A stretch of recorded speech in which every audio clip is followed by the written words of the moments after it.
Water, an inorganic, transparent and odorless chemical substance that covers 70% of the known Earth's surface. It is the driving life force behind the carbon-based organisms that flourish on our Earth. It borders and separates our lands and collects and solidifies at the inner and outer regions of our flat, stationary realm.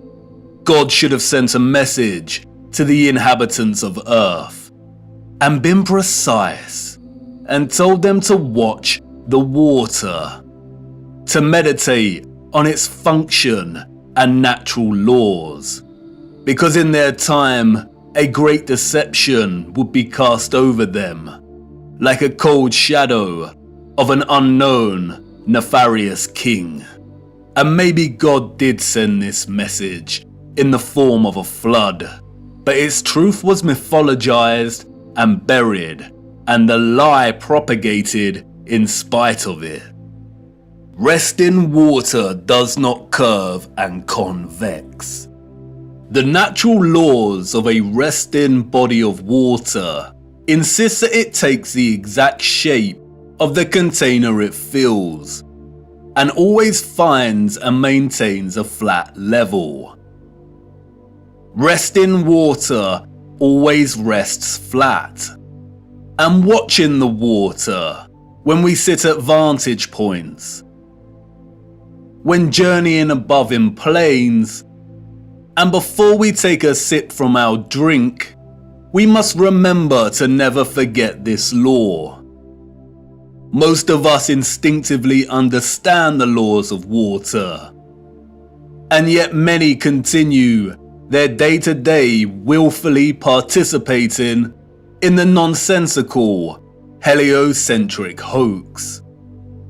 But for us that know that our Earth is not a spinning planet in an infinite vacuum of space, the ones that have studied the sun diligently and realize that it is the sun that is moving and not the Earth, the ones that have plotted the illogical routes of flight paths on a globe model and concluded that the model is incorrect, the ones that know that the laws of density govern the rise and fall of objects and have studied vanishing points, the ones that have forsaken conventional telescopic lenses, pondered rainbows, sundogs, and the stars above us know that we reside within a dome firmament and there exists water above us, and the ones that understand that our entire enclosed Earth system is governed by electromagnetism, frequency, and vibration that emanates from a central magnetic North Pole. We are the ones that scratch our heads and wonder how on earth we got in this heliocentric mess in the first place. And if meditating on the stars in the water beyond our firmament long enough, and on the electromagnetism, frequencies and vibrations that make them twinkle through so many shades of vibrant colours and geometric patterns, one might perhaps, just perhaps, ask, is there something more to electromagnetism? Something that has been missed or overlooked? Something untold or hidden? Electromagnetism is a fundamental force of Earth. The electromagnetic field takes the form of a torus in which all electromagnetism, frequency and vibration flows. A toroid is a revolving surface that takes the shape of a donut. Toroidal inductors and transformers are central to generating electric energy. There are many ways in which electromagnetism can be produced. We've looked at some before. We know that a magnetic field can produce electricity, and that electricity can produce a magnetic field. It works both ways. Magnetism and electricity are inextricable. It is a dance of polarity. Electric charges either repel or attract each other. Magnetic poles attract or repel one another. For every North Pole, there is a corresponding South Pole. An electric current passing inside a wire creates a corresponding magnetic field outside of the wire. And an electric current is created in a loop of wire when it is moved toward or away from a magnetic field. Horseshoe magnets are powerful permanent magnets. Due to their shape, in which both magnetic poles are close together, a powerful, strong magnetic field is produced. The horseshoe magnet can also function as an electromagnet. The first ever electromagnet was invented in 1824, we are told, and was in the form of a horseshoe magnet. Its power was evident from the beginning.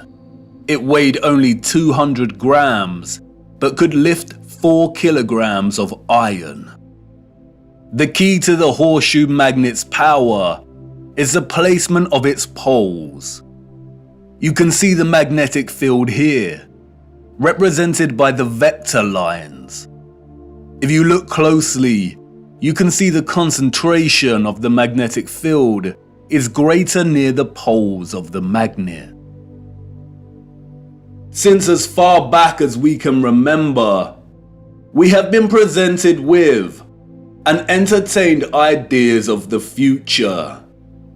Not necessarily our future as individuals, but the future of humanity, technology, and society at large. Whether it is in the form of Hollywood movies, you know the ones, the action films, the science fiction sagas, and the animated kind, or literature, music, and art exhibitions. In these we see our technology taken to its limits.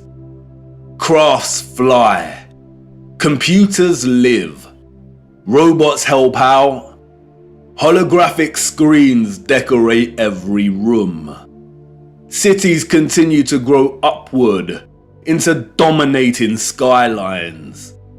Some can teleport, and space travel is now possible and the accepted norm.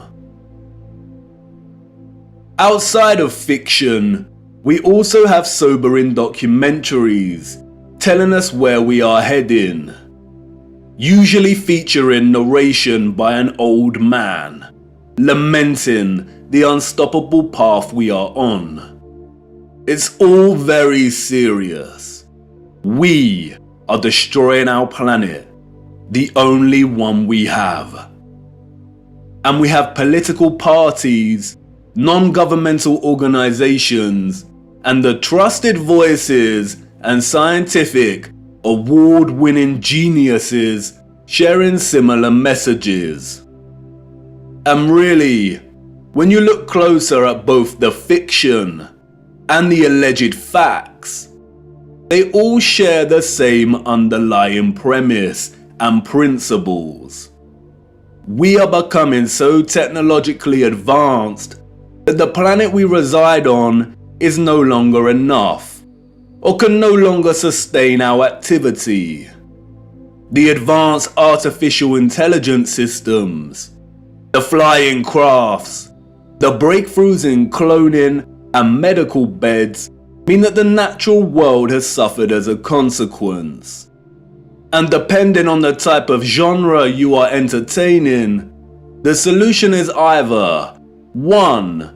For humanity to perish as a result, perhaps destroyed by the very artificial intelligence systems it created in the first place, or perhaps by a natural, lung-choking virus that has mutated and is sweeping the earth to restore natural balance.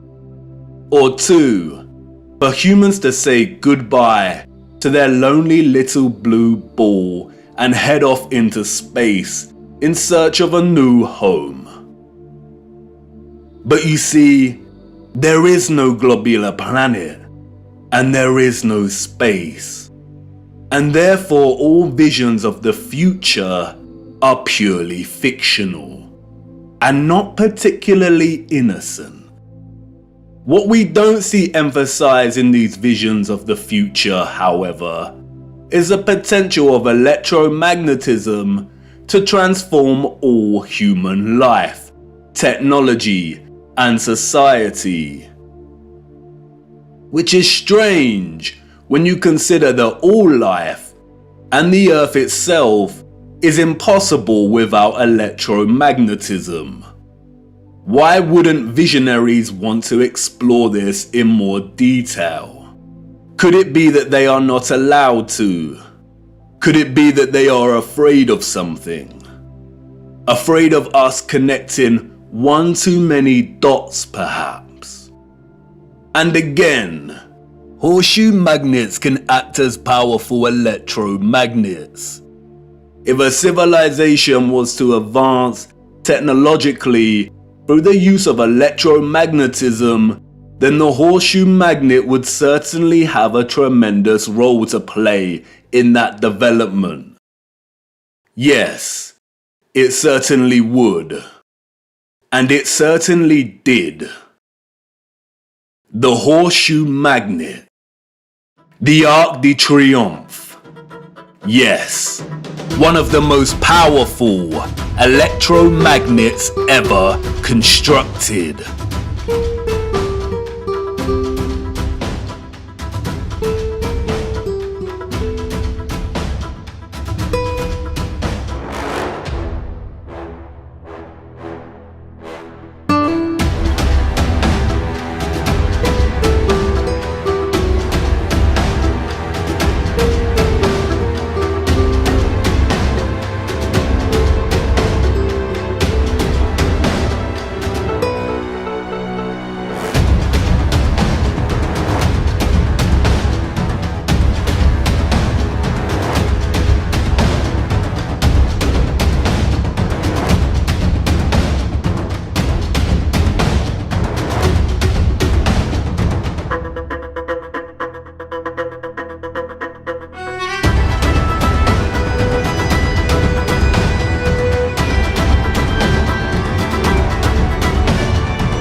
Welcome to the future. Except it's the past. The future came and went, and we missed it. The magnificent architecture we see throughout our realm, in which the official liars and controllers of our world have termed historicist, neoclassical, Renaissance, Gothic, and so on, all belong to one whole unified civilization. A civilization so developed they had harnessed the power of electromagnetism to such a high degree that they not only built these huge structures, but also crafted them with utter finesse and beauty. A celebration of their own technological advancement. The structures were designed with the sole intention of harvesting and generating electromagnetic energy and distributing it across the world. Their cities, towns, an entire way of life ran and depended on the use of free, clean, and powerful electromagnetic energy. The energy was harnessed and collected from the ionosphere above our heads through the use of antennas, spires, domes, and towers. All the impossible structures we see today have been repurposed and rebranded by our controllers and the citizens of the 19th century. This is not a church. This is not a mosque. This is not a castle. And this is not a government building. These are generators, powerful and gargantuous. They would collect and generate the electromagnetic energy, which was then stored in huge power stations and distributed and redirected by sophisticated, advanced structures, one of which is the huge electromagnet, or what we've come to know as triumphal arches. The energy was stored in batteries and capacitors, such as towers and obelisks.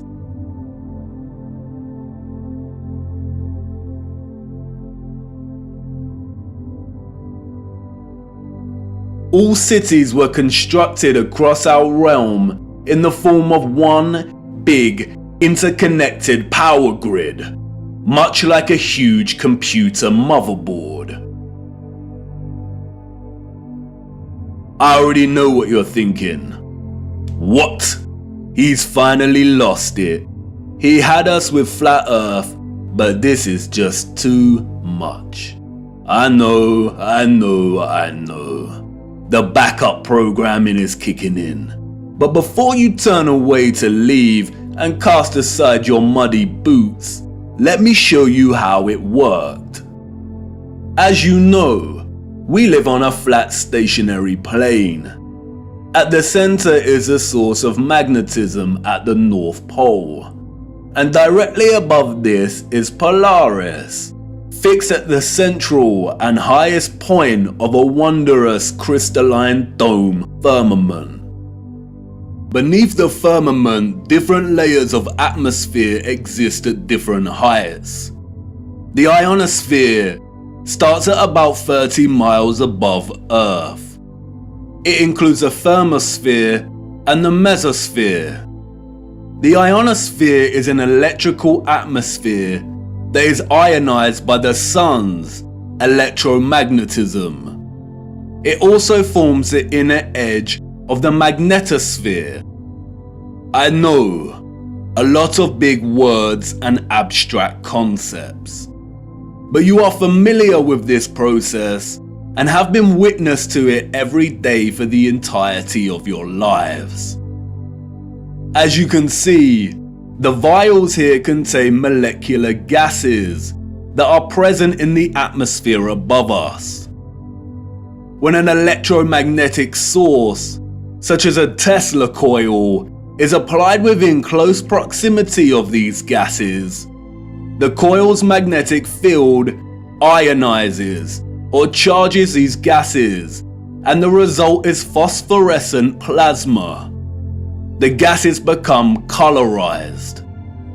This is why our sky is primarily blue, because the sun's electromagnetic presence ionizes the atmosphere, and the result is colored plasma. When the sun is entering or exiting our region, or what the liars of the world call sunrise and sunset, we see a variety of color gradients due to its distance from the ionosphere above us. When the sun is no longer journeying above our region, the sky loses its color and we can see the stars in the firmament beyond. Although the official scientists designate the ionosphere as an atmospheric layer, it is actually an ethereal layer. Ether is the fabric or element that carries electromagnetism. It connects everything in our realm. It is the fabric that makes the sun and moon and their concentric journey above our disk possible in the first place. Ether is the mysterious fifth element. It connects everything electromagnetically through vibrational energy. It is the glue, the web, the driving force behind absolutely everything. The four other elements, air, fire, water, and earth, only exist because of the ether. They are expressions of ether's vibrations. Cymatics is a good example of ether's presence. The frequencies fed through the Chladni plate make the sand or salt form precise and complex geometric shapes. The higher the frequency, the more complex the geometric pattern. But what is the conduit that takes the frequency's vibrations and allows the sand to take such shape? That is the ether at work. That's why we see fruits and vegetables that closely resemble cymatic patterns. It is the ether at work. All matter is ethereal, and the shape and form of that matter are different expressions of the ether, determined by frequency and vibration. Ether is the bridge between electromagnetic frequency and vibrational energy and the form of matter itself. You could call it the Holy Spirit of God. The historical and scientific discourse of ether is a deliberately manipulated one. The enemy introduced the truth only to discredit and subsequently bury it. Some of the alleged figures of the past have written on ether.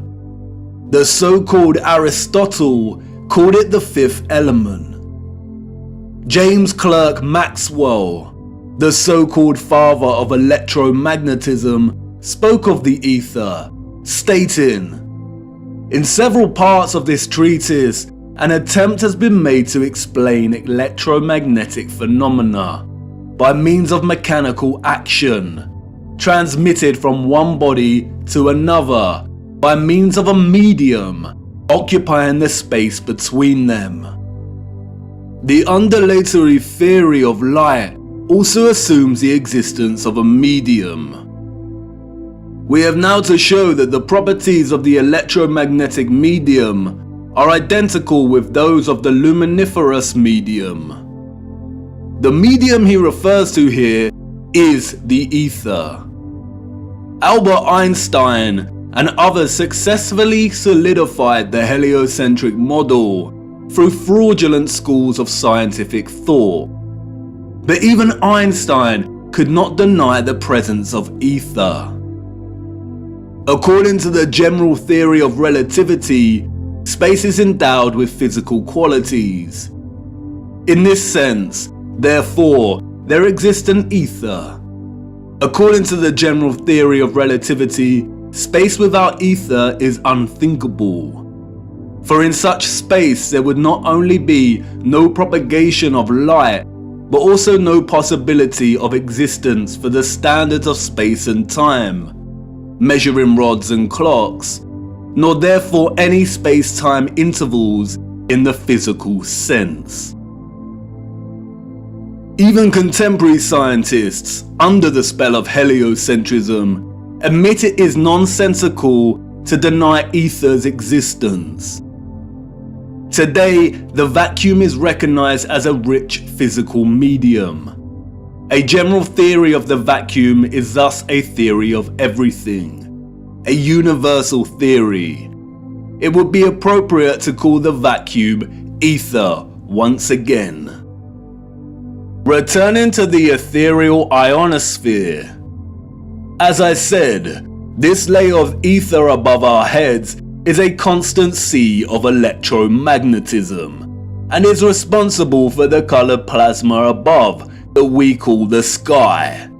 The source of its electromagnetism is the sun. It is because of this ionized layer that we get ionospheric lightning in the form of sprites, which in turn influence the thunderstorms below.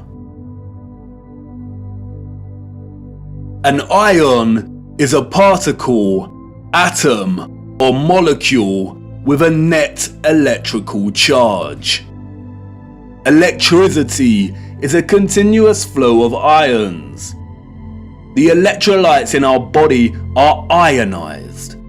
Everything is connected by electromagnetism and the ether.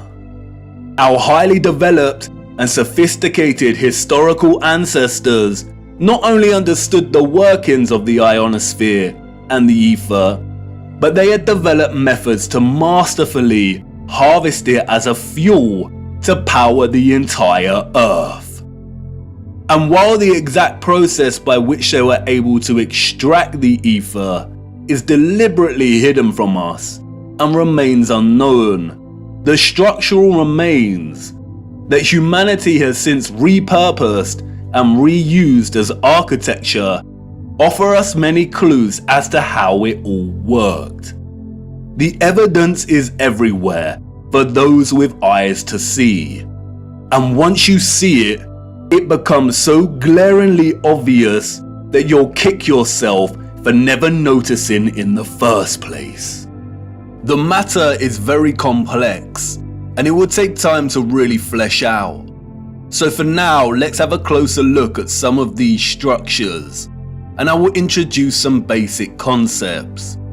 As we continue our journey, we will explore everything in more detail. We see them everywhere. On top of all these magnificent structures, towers, spires, and pinnacles that rise into piercing antennas. It was through these complex antennas that the ether was harvested. You see, after the Great Reset of the 1800s, the enemy fractured the old world's unified understanding of God and created multiple religions to try and hide God and justify the existence of such grand and beautiful technological structures. And I know this may trigger some people, but stay with me, I will not let you down. But for now, it is critical to understand that a lot of the religious icons that adorn and make up these antennas were never indicators of different religions in the old world, nor were they intended to be. They signaled something else entirely. They are usually made from copper and gold, both are excellent conductors of electricity. In many of the structures we call cathedrals, the symmetrical spikes on the pinnacles worked in a similar fashion, extracting ether from the ionosphere. Once harvested, the energy would inevitably have been drawn down into the top larger portion of these domed structures. When examining many of the interiors of these domes, we come to realize that they rely heavily on symmetrical ornamentation. This is achieved by indentation or cavities in the masonry. In the world of electromagnetism, a cavity resonator works through symmetry to produce oscillation or vibration of energetic particles. Symmetrical shapes force energetic particles or ions to vibrate in a constant manner. Is this why we see perfect symmetrical ornamentation within the ceiling of many domed structures? It no doubt sounds absurd, but the majority of these structures also feature a smaller type of cavity resonator, or what is more appropriately termed cavity magnetrons, that offer some clarity as to the real function of these structures. A cavity magnetron is a high-powered vacuum tube that generates microwaves using the interaction of a stream of ions with a magnetic field while in the cavity resonator. A magnetron operates through a hollowed, symmetrical vacuum.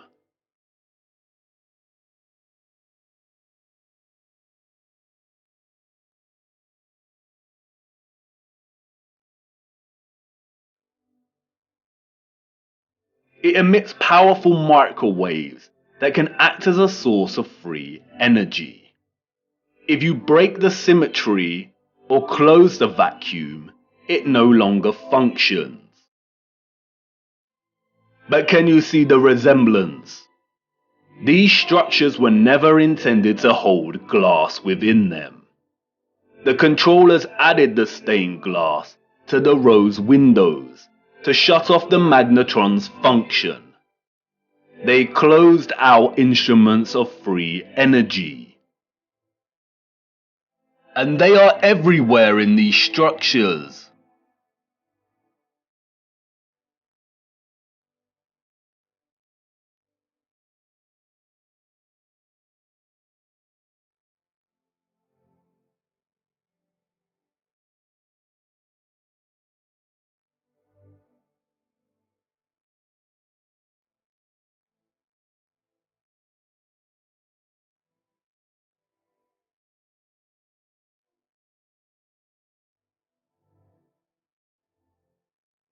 Interestingly, if you look at the geometry of entire sections of the structures themselves, then it becomes very evident that they functioned in their entirety like a cavity magnetron to generate energy. All cavity magnetrons consist of a central heated circular metal chamber in which the current leaves, and it's called a cathode. Look at that word. Cathode. Does it remind you of another word? Cathedral. Cathode. Like with everything else, they corrupt the truth and hide things in plain sight. The controllers removed most of the cathodes integral to these cavity magnetrons, but there are some structures today in which you can see traces of the old cathodes still present. The heavy reliance on symmetry and cavities within these structures is not coincidental. The symmetrical ornamentation would have worked in a similar manner, causing the energetic particles to vibrate in a constant manner. The flowers within the squares can be understood as similar to acoustic resonators, working to vibrate the ions. It is here that the energy would have been continually manipulated into vibrational and electromagnetic energy of specific frequencies. Really look at these magnificent acoustic resonators. Could you craft one of these by hand today, and at such height? Why would an underdeveloped people spend so much of their time crafting such perfect symmetrical ornamentation, especially if it had no function and was purely aesthetic? They wouldn't. The cavity resonators and magnetrons would have had to have worked in partnership with a central engine or reactor contained within all these structures. Both resonator and reactor are interesting words. Just like the words conductor, generator, creator, and the name Mercator, they all contain the word Tor within their linguistic structure. They hold a linguistic memory and pay homage to the torus or toroidal field. The torus is the flow of electromagnetism. Without this flow of energy, there would be no life on Earth. No one can really know for sure, but some have suggested that the engine was probably similar to a fusion reactor. The traces of these engines can be found within all of the larger generators. The empty shell of where the engine used to reside is usually, but not always, octagonal. It's been right in front of our faces the whole time. The controllers remove the engines, sometimes repurposing the space as baptistries and bandstands, sometimes just leaving the base either barren or attempting to cover them up. We see these octagonal structures in cathedrals, government buildings, mosques, and detached bandstands. And unless they have been repurposed, these structures seem to hold no overall function. They do not contribute to the overall structure. They appear superfluous and unnecessary. Theories have surfaced that the engines or central technological mechanism was similar to a tokamak. And while I do not subscribe to this idea, which will become evident as to why later in our journey, for now we will use it for illustrative purposes. A tokamak is a powerful device that uses a magnetic field to produce plasma in the form of a torus. The contemporary tokamaks we see are used in thermonuclear fusion power. The tokamak's toroidal field, in conjunction with the vibrating ions from the ether, would have produced a highly conductive electromagnetic field of gases called plasma, just like our sun and ionosphere. If those of the old world used anything closely resembling a tokamak's capability, then the result would have been an abundance of free, powerful, clean electromagnetic energy that could fuel entire cities and the entire Earth. These were never churches, cathedrals, castles, and parliament buildings. They were all huge engine generators.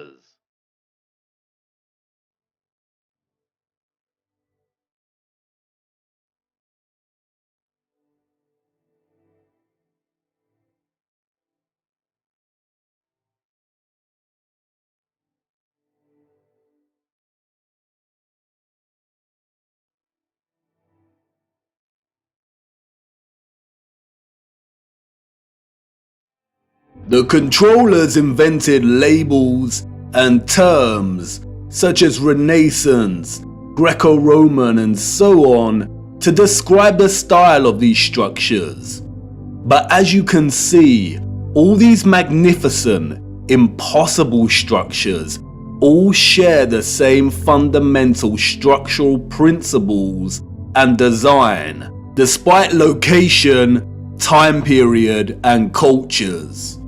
And this is because they were created with the sole purpose of generating energy. And just because these structures were never used for prayer and worship does not mean they were not holy sites. The civilizations of the past had a relationship with the Source and the Holy Spirit, or the Ether, like no other.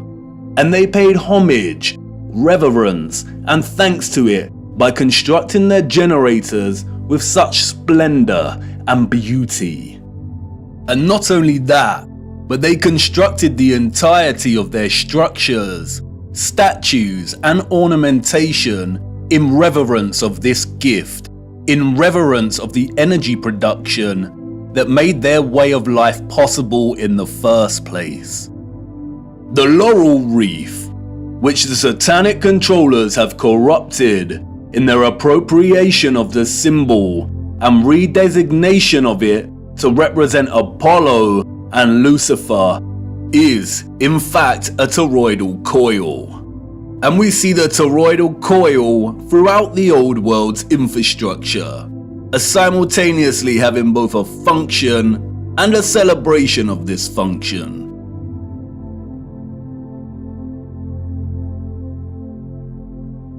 Electromagnetic coils are electrical conductors. They are used in applications where electric current interacts with a magnetic field. In devices such as generators, motors, inductors, and transformers. Most coils take the form of a toroidal coil or spiral. Wire coils are used in conjunction with a magnet to produce powerful electromagnetism. The more turns of the wire, the stronger the magnetic field. Coils generate vortexes, which in turn create an electromagnetic field. It's all one interconnected system.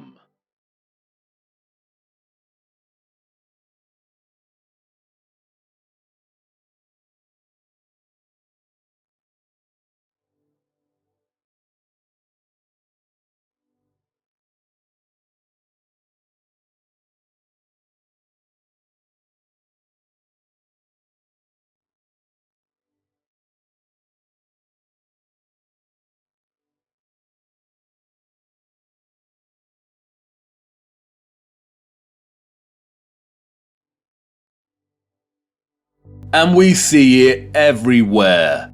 This is what columns and rotundas were used for.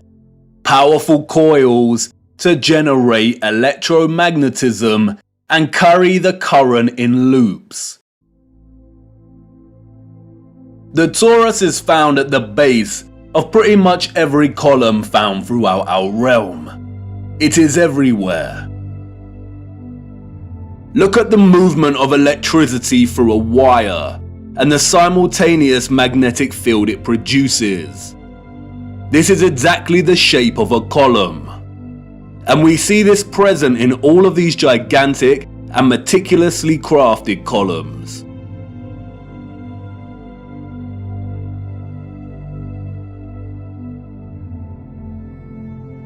This is why we see the magnetic field represented at the top of a lot of columns. It's the movement of the ions in the magnetic field. It's the movement of the toroid and the toroidal vortex.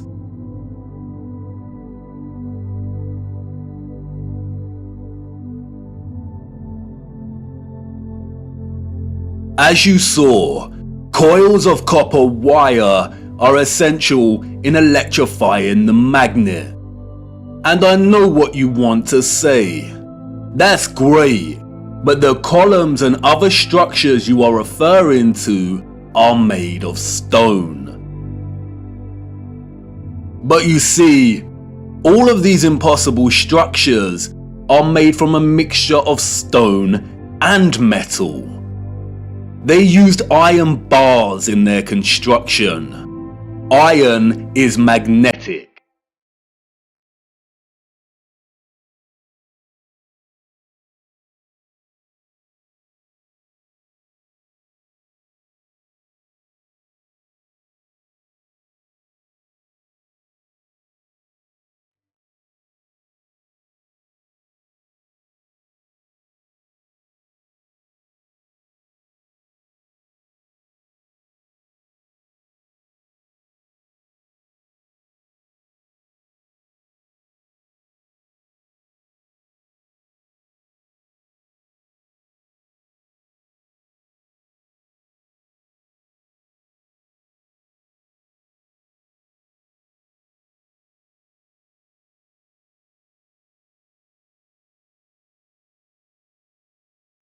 These iron rods run throughout the stone infrastructure and are complemented with copper and gold roofing. Copper and gold are strong conductors of electricity.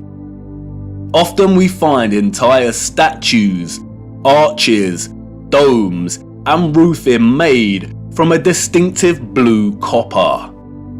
Furthermore, the limestone, granite, and dolomite stone is mixed with crystal silicon or quartz. Quartz has strong electric potential. The colonnades and arches we see everywhere were at once integral components to the overall electromagnetic infrastructure, while also constructed in geometric forms that mirror the flow of electromagnetic energy, such as coil loops, horseshoe magnetic fields, and toroidal vortexes. As with everything else constructed in the old world, they were both functional and crafted as a homage to that function. A lot of ethereal energy was stored in structures constructed from red bricks and concrete. Red bricks and concrete are excellent conductors of electricity. They operated as huge capacitors or batteries. According to new research, red bricks can be converted into energy storage units that can be charged to hold electricity, like a battery, and can store energy until required for powering devices. The key to this battery-like function inherent within red brick is the iron oxide. The development and use of red brick is so important, and we will be returning to this subject much later in our journey. The really big red brick power stations and batteries were designated and recognizable by their white stripes, such as St Pancras Railway Station in London, and many other famous structures. We still carry this red and white stripe designation of power stations today, and it is also an indicator for the magnet. Some were constructed of blue, black, and brown with white stripes. Towers, obelisks, and small clock towers functioned as the intermediate capacitors or batteries to store, distribute, and provide energy throughout the grid. The entire flat realm Earth was connected as one whole grid, a complex interconnected system of free energy production, distribution, and consumption. And this entire grid was destabilized and deactivated somewhere between the 17th and 19th century. Power grids like this do not function on a spherical mass. Our historical ancestors knew that the earth they walked upon was flat. This type of futuristic technological advancement is the result of a civilization knowing exactly what type of earth they lived upon. They were not subject to the same satanic deceptions and abuses as we are. They were not raised believing they existed on a lonely, globular rock spinning in the vacuum of space. The true, ethereal, electromagnetic properties of the Earth were not hidden from them. They knew there was a domed firmament above their heads. They studied it. They imitated its properties and understood its central relationship with the entire ethereal existence of electromagnetism. They revered the magnificence of its craft and showed utmost gratitude to the Source, to God, and the ethereal Holy Spirit for giving them everything they needed. Look. Domes.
Have you seen anything as overwhelmingly exquisite as this before?